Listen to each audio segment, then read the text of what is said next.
Good morning. Good morning. Welcome to another Salute to Troy Bet Online Victory Sunday. I got my man Jamal Dog Maddie. How's it going, Jamal?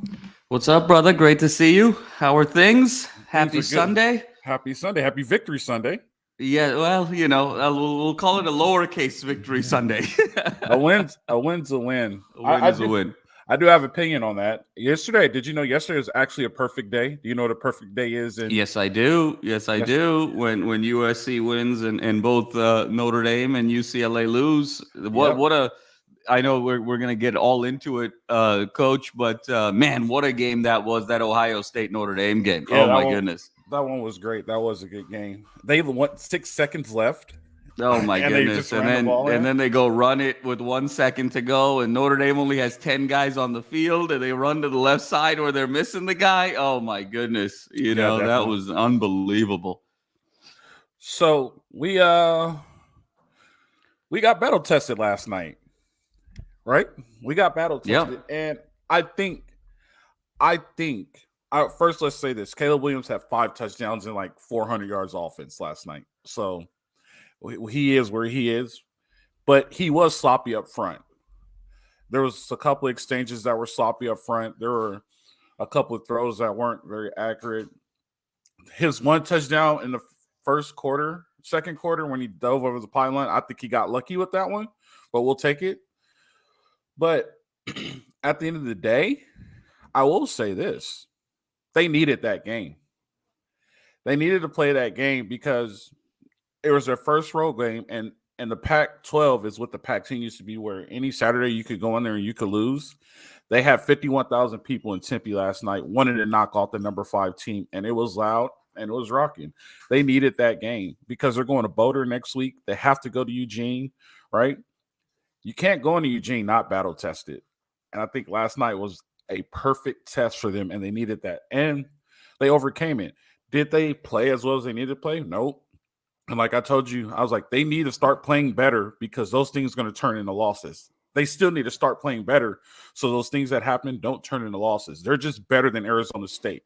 But they have a target on their back. They're the number 5 team in the nation. Anywhere they go in the nation, it's going to be a target on your back. Other than Oregon, that's just battle the Titans, right? We're going to prove that we're better than you. But I love the fact that they got tested last night. The play, sloppy, yes. The defensive scheme, still very questionable. But I love the test like that, and I love that they overcame that situation.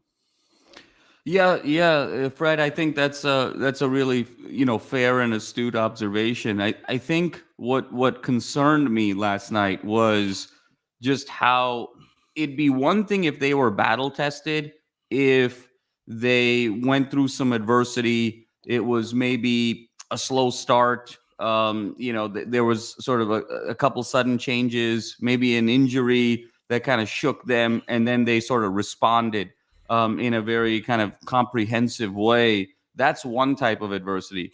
This adversity last night felt very self-inflicted. I mean, when you talk about how they even opened the game, even that first drive, Fred, it was sloppy. It was 2 penalties, and that was the one where Caleb rolled out and reached the pylon.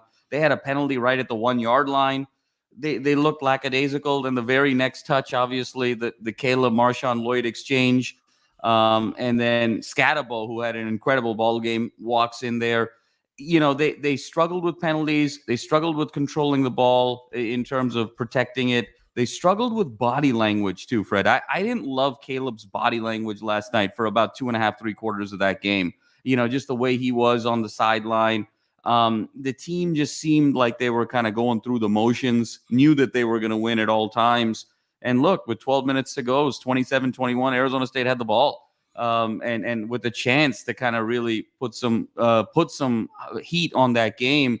But there were flashes to last year a little bit, and that's kind of what concerns me. When you talk about, again, kind of shot for shot, even when it was 42-28, Fred, and Arizona State had the ball with 5.5 minutes to go, I still didn't think the game was over, because in the back of your mind, you're like, well, they could score.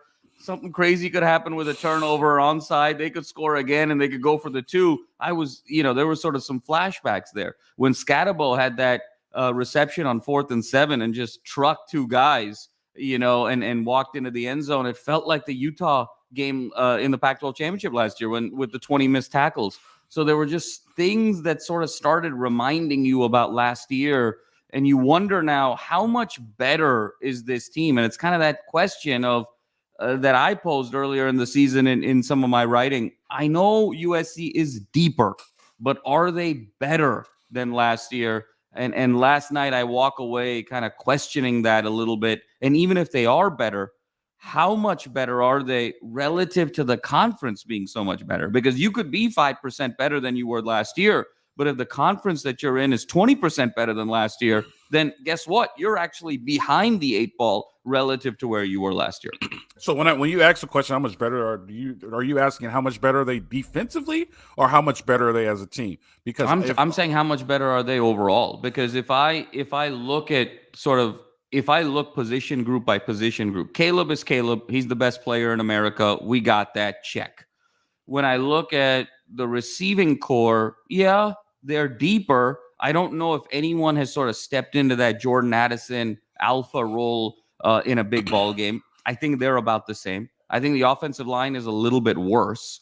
I think Marshawn Lloyd is better than Travis Dye. I think defensively, the secondary is the same as it was last year, personnel-wise and just overall scheme. I think the line play in the front seven, obviously Tui Pelotu's not there, but they got more guys. Bear, Solomon Byrd again came up big last night. You got Romello, Jamil Muhammad did his thing. So you got 3 or 4 guys when last year you only had 1. But even those guys, Fred, were getting kind of blown up on the line. One thing I noticed about this team, Romello in particular, Jamil in particular, Gentry in particular, these guys are great side to side. These guys are great horizontally, but they get blown up north and south. And so, when you run kind of one play Arizona State basically ran one play last night. It was that pitch to the right to Scatabo, and they either gave it to him or they faked it. And it just reminded you so much of that Utah game last year when they just kept throwing the ball to Kincaid. It was the same play over and over again. So when I look at everything, some position groups are slightly better. Some position groups maybe are slightly worse. But overall, this team just seems, if they're better, they're incrementally better. Yeah, so here's my thing, and I hate going down this path because I was watching it at a friend's birthday yesterday. Actually, somebody I went to SC and played football with at SC, and we're legit up there watching the game. It was funny because we went to high school together. So one of my friends went to UCLA, which you probably know the name Terrence Austin, right? Absolutely. Yeah. So it was me, Terrence, and Trayvon Patterson. We're up there watching the game, and I'm like, I just don't understand. How do you not put this talent in the best situation to win? Right. Like, there's no edge on the defense. You always hear me say, you need an edge on the defense. You need an edge on the defense. They don't, that slant thing, and you're trying to, it just doesn't work for me, and it doesn't work. And people want to see that. Like, when we start talking about Colorado, they're on desperation mode now because they just got hit in the mouth. Like, it's not going to be easy in Boulder next week because of how desperate they are. But I don't think they're being put in the best situation to win. Offensively, I think Taj Washington is the guy. As far as, if you need a big play, you'll go to Taj. If you need to shift the momentum, you'll go to Taj. If you need like a 4th and 3, it's going to Taj Washington. I think he's become that guy. And is he the over the top guy? No, that's become Brendan Rice, right? Is he the deep drag guy? No, that's 15, the guy from Arizona. Dorian Singer, right? Is he the bubble guy? No, that's Mario Williams, if he could hold on to the ball. But if you need to shift the momentum, if you need that play to get the team going, 16's the guy. And he's been proving that for the past 4 weeks now. Like, he's probably the leader of that room, and he's probably the most vocal one. Like, and I'm okay with it, but maybe collectively as a group, they're probably not as good as last year, but as a group, they're better than last year, because last year was just Jordan Addison, right? I think as a group, they're completely better than last year. That's why the ball's going around. But I just don't get how you got so much better on defense, you're not putting them in the best situation possible. Yeah.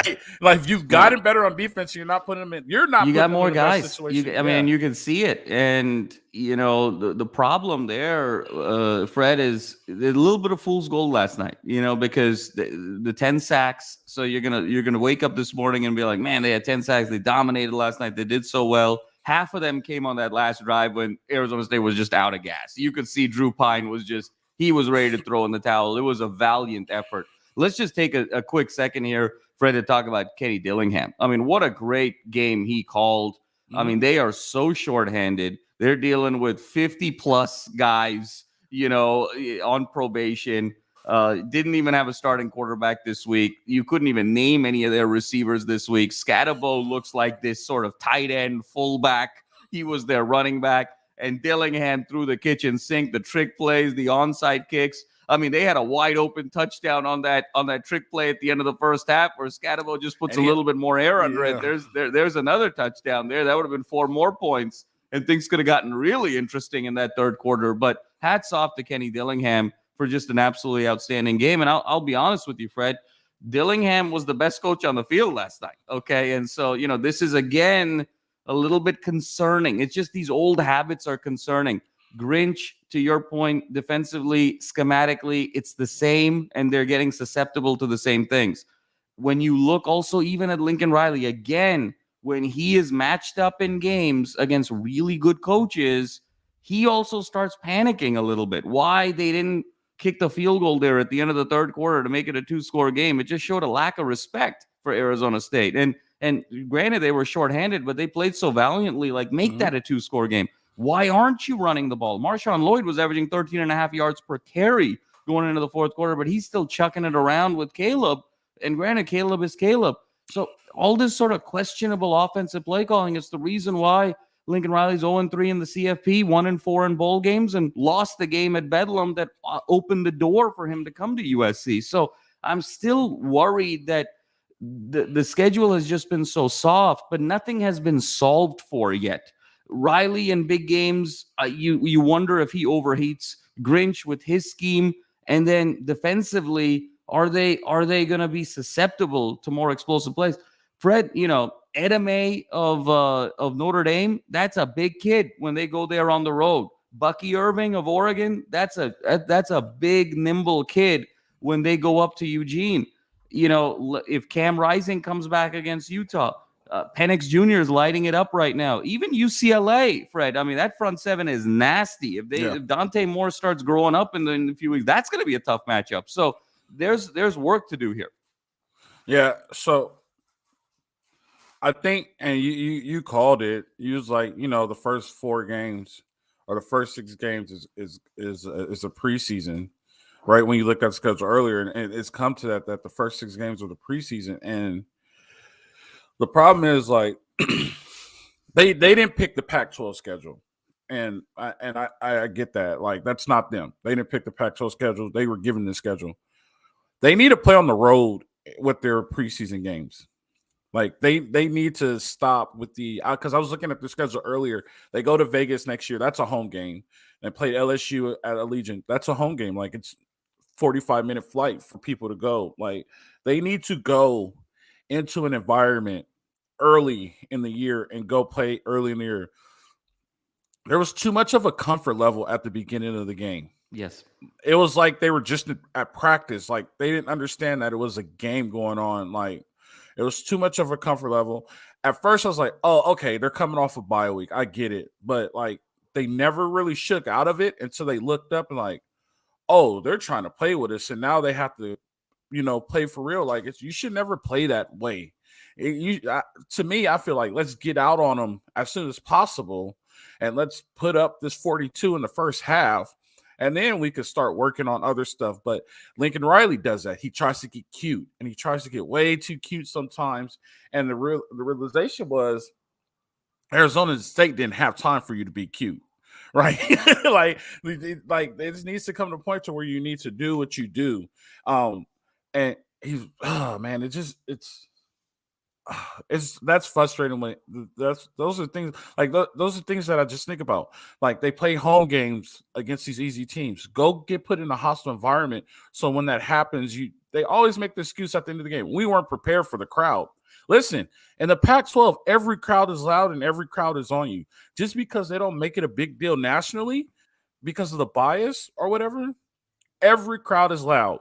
From Pullman all the way down to Tucson, Arizona. They all get loud no matter what. The farm, let them be 12 and on the farm. The farm will fill up and get loud. Like, stop with the excuse we weren't prepared for this crowd. I think that's a great point, Fred. It was hostile, and the schedule isn't doing them any favors. To our earlier point, I've followed USC for 22 seasons now. I've never seen a schedule quite like this, where there's such a discrepancy between the back six and the front six. I've never seen anything quite like this, and it's part of it is luck in terms of how it's breaking. Obviously, you have been very vocal, and rightfully so, that look, Colorado's getting a lot of hype. They're not, they're still just a 6-7 win team. It's still a great story, but obviously there's going to be a level difference there. Having said that, I think that's going to be a dogfight, okay, for about 2.5 quarters, given where this team is right now. Arizona, that's going to be another cakewalk game, and then the back six begins. And frankly, Fred, if Cam Rising is not ready to play, all of a sudden Utah could be a great defense, but that's not a legitimate threat to USC either. Then you got Cal. My point being that you could go all the way to the middle of October until you go at Notre Dame without really being tested in any way, shape, or form, and thinking that you're a lot better than you actually are. And that's a recipe for disaster, because when you get hit in the mouth in late October, it's very hard to then recover. You don't have games to then get right and try things and rebuild back up. That's when one loss can become two very, very easily. So because there's no bye until the end of the year. There's no bye. There's no bye now. There's no bye until the end of the season. So they've got to now really get into high gear. So obviously you give them a little bit of grace and say they're coming off a bye. They sleptwalked a little bit. Maybe it helps them against Colorado next week because it gets them now refocused. But a lot to sort of clean up. I did love Solomon Bird's performance, Fred. I mean, he was kind of all over the field. Jamal did a great job. Kalen Bullock, obviously the first interception of the year where he high points that ball. So those guys really came out, showed well. I think Gentry's still sort of working his way back. Cobb is working his way back. And Bear Alexander looks like the most dominant force on this defense. So between Bear, Jamal, Solomon Bird, Romello Height, I think you've got a nice quartet of 4 or 5 guys that you can really build around. But schematically, there still seems to be a problem because they just keep getting blown up on the edge, Fred, to your point. And you've been kind of saying it now for the better part of a year. Scatabo was just getting gaps. I mean, up the middle, off the edge. And if they had even a second back, that was a little bit more shifty and a little bit more quick, that could have been problematic. And if they had any semblance of a wide receiver last night, that could have been really, really problematic. So with a fullback, they were able to do what they did. It's a red flag. Yeah. So here's the thing too. Could it have been one of those things where we were just looking forward? You know what I mean? It very well could be. It very well could be. It's and just to David's Arizona point, State, yeah. Yep.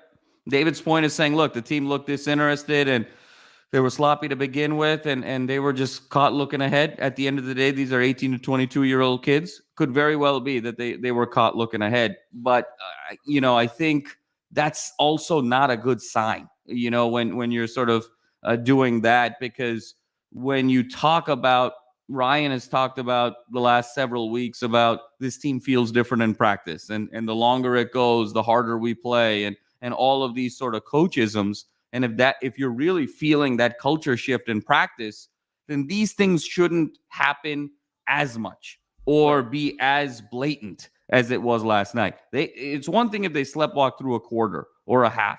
They basically sleptwalk through the whole game.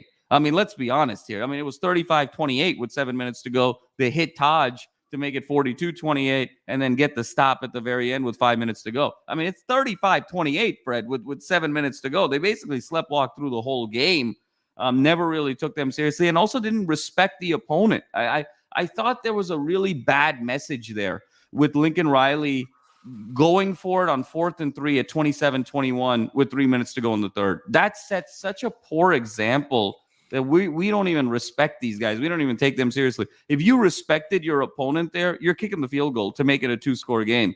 4th and 3, you got stopped the previous 2 drives. You kicked 2 field goals. And to then just line up and say, let's go for it because I want a stat pad, that also has that makes an impact on the players because they're sitting there and they're saying, man, if the coaches don't respect this team, then we don't really need to respect this team. So I think they got to watch for that a little bit more moving forward.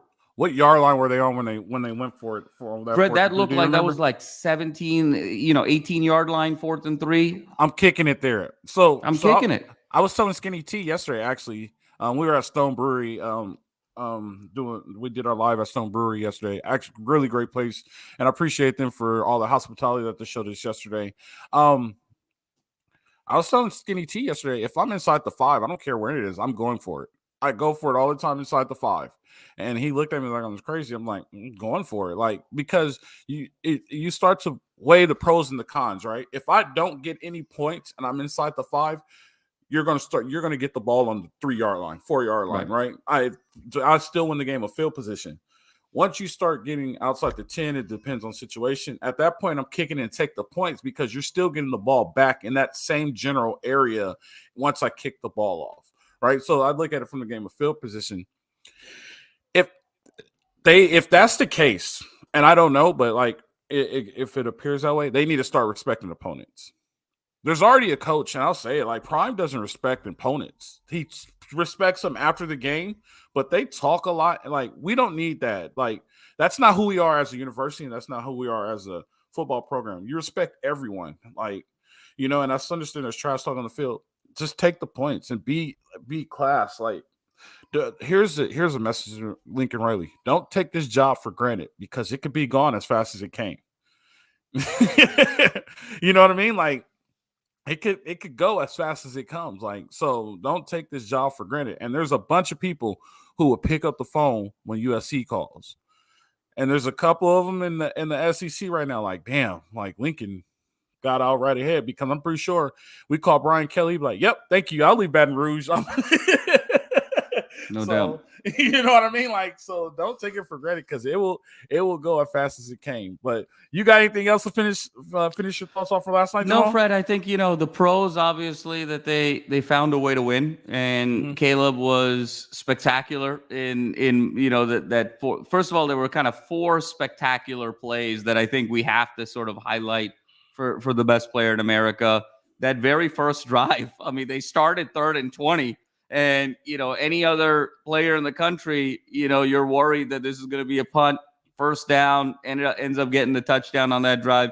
That 4th and 7 where they came on the blitz and just the beautiful inside slant, inside post to Brendan Rice. That was just such a pretty ball, pretty play, which was really gorgeous. And then, of course, 27-21. And, inside the Arizona State 35-yard line, he buys time and then rolls out, almost has his back to the end zone at one point before he sort of spins out, finds Brendan Rice by the right sideline there for another gorgeous touchdown. And then obviously the beautiful ball to Taj Washington for the final score of the game. So Caleb, just 3 maybe the most kind of spectacular trio of touchdowns he's had maybe in any game. I mean, if you look at his 3 passing touchdowns, they were all just absolutely gorgeous balls. His down-the-field accuracy has been absolutely phenomenal this year and a big improvement from last year. So a lot of good there. But let's see how this team kind of cleans up tactically. And I'll leave with this, Fred, and this is maybe where we can pick it up this week in terms of coverage. Caleb's a very interesting guy in terms of how you blitz him.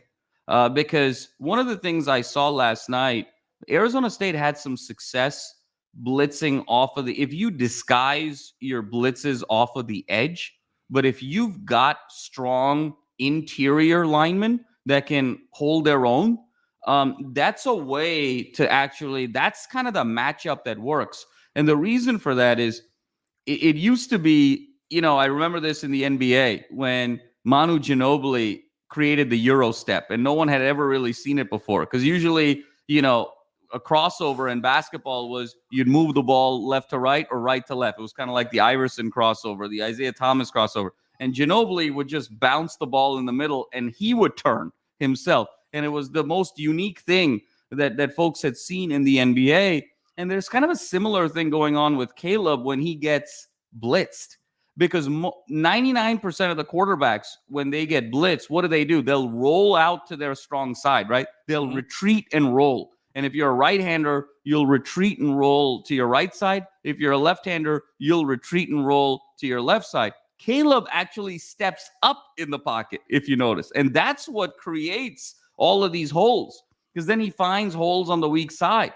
So Arizona State got to him a couple of times. And the reason they did was they were able to disguise the pressure off of the edge, and then he stepped up. He usually steps up, but then if those interior linemen are holding their own, it gets crowded, and then the pocket collapses. So I think there was an interesting wrinkle there that we saw from Caleb last night that I think more teams, if they match up well, are going to disguise pressure off of the edge. So that's just a watch item, I think, as we go now into the second third of the season. Yeah, definitely. My takeaway is just I will apologize because I think I jinxed Caleb Williams. I was the one the whole time saying, like, we need a 4-quarter game out of this dude. Like, we have yet to have a 4-quarter game. We need 4 quarters out of this guy. Got it, Fred. well, and the reason why is because in reality, if they would have played this game like they wanted to, like they were supposed to, and they put 70 up, right, and then all of a sudden Caleb plays 2.5. They go to Colorado next week, and it'll be a dogfight, I say, for 30 minutes of the game. But then it breaks away, and then you pull Caleb Williams. Arizona, they'll be better, but you pull Caleb Williams. His first 4-quarter game will be October 14th in Notre Dame. It's not good. Like, he needs to be able to play a 4-quarter game. So, I mean, at the end of the day, like, I think it was on me, and I apologize. But I'm still looking for a complete game, right? And like I said, like, they need to play a complete game, because pretty soon that starting the game 4th and 20 puts you in a bad situation. Fumbling the ball puts you in a bad situation. Like, just like they have that I'm better than you, but they're not handling it very well. If you want to show that you're better than somebody, go ahead and just put up a bunch of points and walk off the field. Like, so just a complete game, and that's where I really think they need to fix. You got anything else, Jamal? Or you good? Now, Fred, I'm good. But bottom line is this team is 4-0, most dynamic offense in the country. Still some questions defensively, still some questions in terms of attitude and mentality. But the next chapter will be written in Boulder. That should be a great game. Both teams, obviously Colorado now coming off of a huge loss. USC, it almost feels like a loss that they're coming off of. So I think it's going to be really interesting to see how both teams play. I agree with you. I think it's going to be dynamite. Excited to be in Boulder, Fred. We've got that coverage with Candice and Ryan, and should be a good one. So excited to get into it this week, and we can put the Sun Devil Stadium to bed here. This is the last time SC is going to be in Tempe for a while. So it was fitting that there have been some classic games in Tempe. This felt like another one where an undermanned team really, really did themselves proud. So now on to Boulder and 4-0. Yep, 4-0, another Victory Sunday. Thank you guys for joining us. This is the Bet Online Salute Detroit podcast. Not only a Victory Sunday, a perfect Saturday. And perfect Saturdays are always good. Thank you guys for joining us. We'll see you guys later. Live free, fight on.